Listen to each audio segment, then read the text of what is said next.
Gabe Teran coming to you today as a private resident and person who just loves to talk about election stuff in the city of Oxnard. I'm going to focus very specifically on the ballot measures that you may have heard of that are facing only River Park residents for this coming election in November. And there's been a lot of discussion in the community about it. The city's held a couple town hall meetings as well, the neighborhood council. And something very specific I'd like to touch on is this concept in the ballot measure language about linking the three measures together. So there's some questions around, well, what is this? What does it mean that they're linked together? And I actually want to take a step back 2 years, back to 2022. In that election, back then it was also Aaron and Alicia, but at that time it was also Ty Hartley, who was a former River Park resident. The three of them were floating these measures within River Park.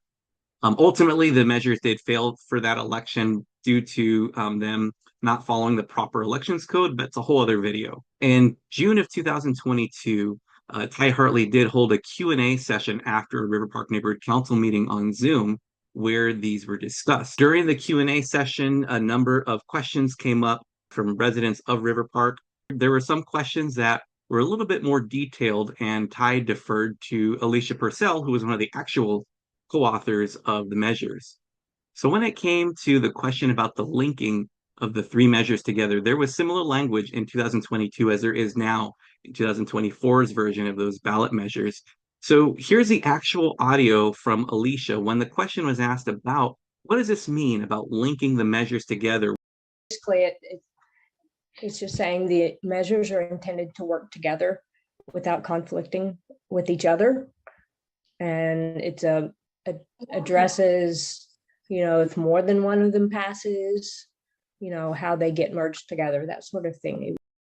So after her first attempt to respond to that question, a little bit deeper question comes up around the linkage of these. And well, what happens if multiple ones pass or all three of them pass? Well, then what? Sure. So if the repeal measure were to pass, then it would not matter if the other two passed or not. The repeal measure will go into effect. Let me play that again for you real quick.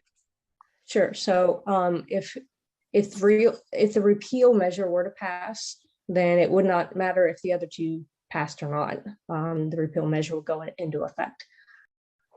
So the larger of the three ballot measures is the full repeal of the CFD, of the special tax that River Park residents pay to receive the additional services that they get within River Park.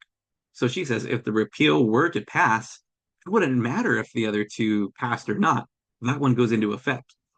But what does that actually mean? How does it actually work? So then another resident steps in and wants to clarify. So elimination of the special district, that would supersede the other two measures, even if the other two measures pass by a larger margin. Is that correct? If the repeal gets a majority, correct. So then the resident pushes a bit more and says, even if this one to repeal were to win by a very slim majority and the other two had a large majority, this repeal would go into effect, correct? Yeah, if the repeal gets a majority, then it's repealed. So let me ask you this as a fellow voter. When you hear that a candidate or a ballot measure or a proposition got a majority vote, what does that mean to you? I think the typical view would be something like this, where something got the most votes, beat out others or other options for the vote, and it was the prevailing option.